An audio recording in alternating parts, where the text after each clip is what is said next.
end of time, the war, the malhama that we talk about, might start with Israel and Iran. The first battle might be between these two countries. We do not know exactly, but this is my understanding by looking at what is happening. So every time you have a news where you are hearing that Israel and Iran, they're at odds, or that they're trying to build military bases, each country are competing, they're fighting, and eventually they will clash. Believe it or not, this is exactly what I want to share with you, that this is almost happening, the Mahdi War.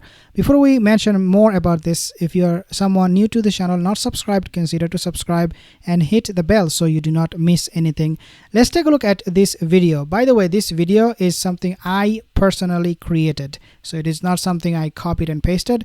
I made it all by myself. Let's take a listen at this commentary. Israel says Hezbollah, an Iranian-backed militia in southern Lebanon, has set up more than 24 military outposts along the country's border in violation of international agreements, a development it says risks increasing confrontation.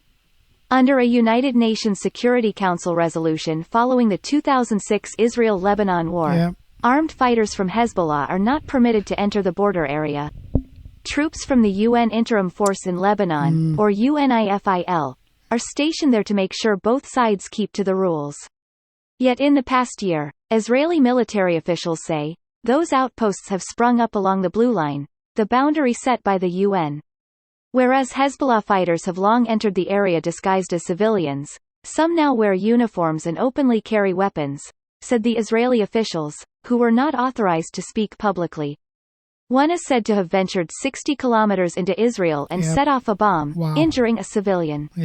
Requests for comment from Hezbollah and the Lebanese armed forces went unanswered.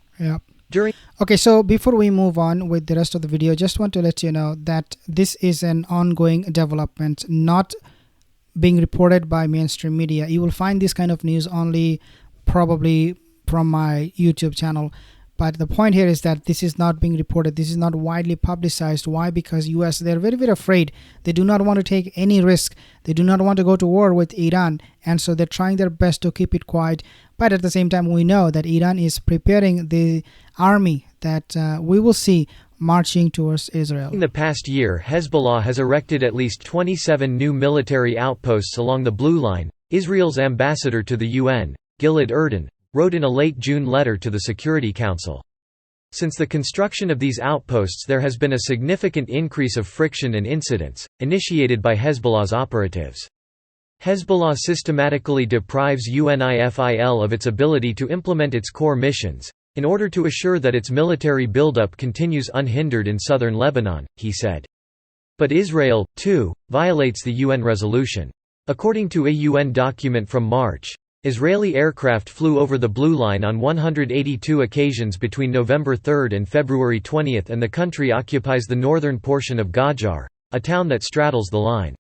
Hezbollah said in recent weeks it had shot down an Israeli drone over South Lebanon. Escalating tensions. The developments are just one sign of escalating tensions between Israel and Iran. Okay, so as we have mentioned in the past too, the coming of the Mahdi, the army of the Mahdi, how this is going to be panning out between Israel and Iran. Well, the next thing that you will see is going to be that Iran is solidifying its position, its presence in and around Israeli border. A lot of people have said, oh, these are countries, they're just pretending, they're just doing some drama. In reality, nothing will happen. I totally disagree with you guys, because if you take a look at the past history between these two countries, there were conflicts. They went to the extent where they were going to actually go to war. We have seen how Joe Biden, he is tackling this issue so seriously. For example, Trump, he wanted to strike Iran. He was almost there, and this is why we have seen him striking Qasem Soleimani, if you remember, the army general, Iranian army general. The reason he struck that general, he killed them, is because he wanted Iran to retaliate and attack Israel or US, so that they would have then an excuse to attack Iran back. But obviously Iran played it cool. They did not attack. But trust me guys, the war, the possibility of war, the threat, it's all real. So do not be so naive. Do not dupe yourself saying, oh, this is not going to happen. This almost happened in 2021 when Donald Trump, he struck Iranian military general Qasem Soleimani. A nation emboldened by a string of diplomatic breakthroughs, including a military alliance with Russia and the restoration of diplomatic ties with Saudi Arabia. Signs even emerged in recent weeks of a potential informal understanding between Tehran and the U.S., which could lead to Iran voluntarily limiting its nuclear program in return for allowances to ship more crude oil. Your title here. In contrast, Israeli Prime Minister Benjamin Netanyahu is on the back foot over protests against plans to overhaul the judiciary and last week's intense fighting in the West Bank, which killed 12 Palestinians and 1 Israeli soldier. Yep. A visit to the border accompanied by Israeli military officers illustrates just how close Hezbollah fighters and installations appear to be. Absolutely. From the roof of an Israeli army border base, a wide green panorama with a red-roofed Lebanese village and Israeli farmland stretches into the distance toward the Hermon mountain range. Just over the border is a container the officers describe as a Hezbollah military installation. 2 people stand on top, snapping photographs of the Israeli side. After a few minutes, a van pulls up on the Lebanon side, and half a dozen men get out. Wow. The group walks over to the roof of a nearby building. The officer in charge of the installation walks closer. Wow. The 2 sides stare at each other. UNIFIL doesn't deny there is cause for disquiet. Any presence or activity on the north side of the Blue Line not belonging to UNIFIL or the Lebanese Armed Forces is a concern, Candice Ardiel, a spokesperson, said.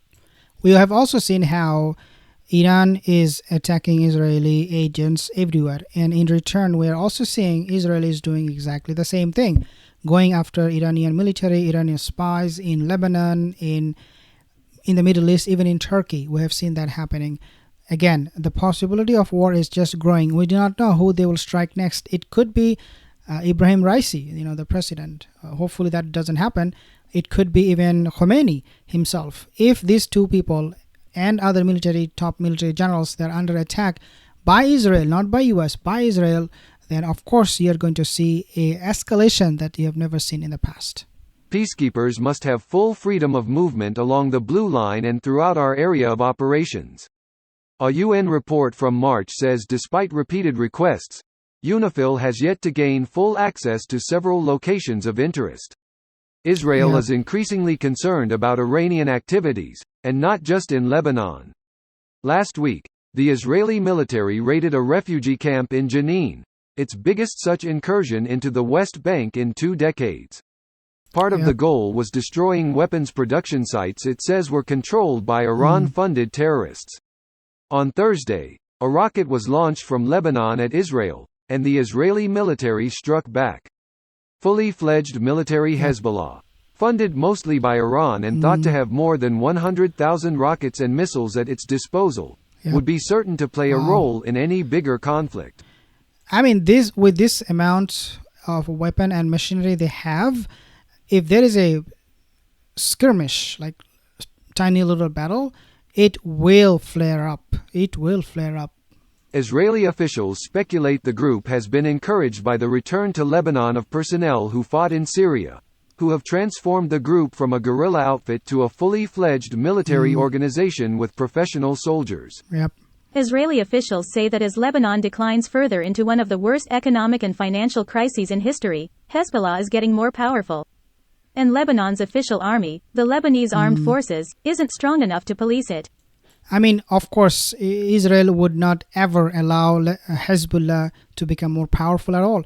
So what is the option they have? Obviously, the only option they have is strike Iran and Hezbollah and all of these proxies working for the country, Iran. Thank you guys for watching. Subscribe. I'll see you in the next one.